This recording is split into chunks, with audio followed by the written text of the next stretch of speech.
Сәлем достар, менің каналыма қош келдіңіздер. Бүгін біз жалпы өт жайлы және толуы, ауру белгілері, толған уақытта қалай әрекет ететініміз жайлы айтатын боламыз.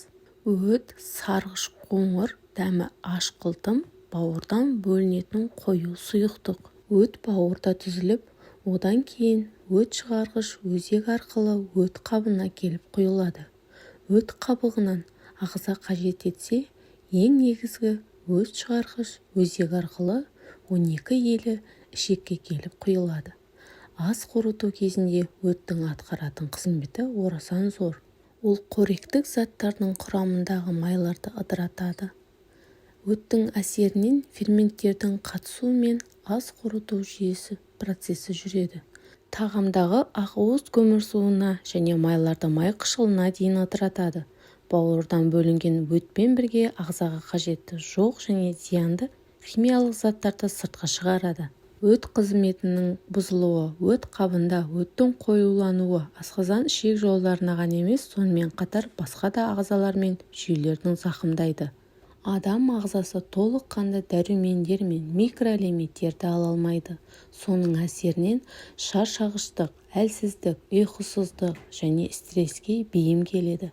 Өт қызметінің бұзылысының симптомдарына тоқталсақ, оң жақ қабырға астының ауырсынуы, метаболизм, үлкен дәреттің жүрмеуі, тәбеттің болмауы, ауызға қышқыл дәмнің келуі және кекіруі, әртүрлі деңгейдегі аллергия, әлсіздік, шаршағыштық.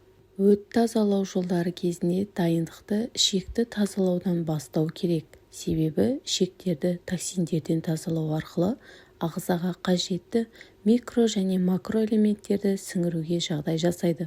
Сонымен қатар, қатаң түрде диета сақтау керек үшін өт қабында тастардың түзілмеуі үшін қажет. Ол өт сұйықтығының жылжуына әсер етіп, ағзаның бір қалыпты жағдайда ұстап тұруына әсер етеді. Өттің қоюлануы, өтте тас пайда болуы, зат алмасуының бұзылуынан пайда болады. Ал оған дұрыс тамақтанбау, ұн өнімдерін, тәтті өнімдерді, фастфудтар мен майлы тағамдарды жиі қолдану, аз қимылдау және семіздік себеп болады.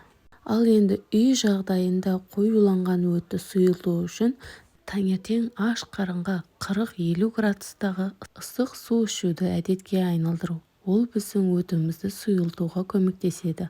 Ал лимонды су ішсек, асқазанымызды қорытуға көмектеседі. 15-20 минутыңызды жеңіл жаттығу түріне арнаңыз және детокс сусынын дайындап ішсеңіздер болады. Ол үшін бір байлам ақ желкенді және бір лимонды блендерден өткізіп, бір стакан бөлме температурасындағы сумен араластырып, аптасына бір рет қолдансаңыз болады. Ақпарат ұнаған болса, каналға жазылуды ұмытпаңыз.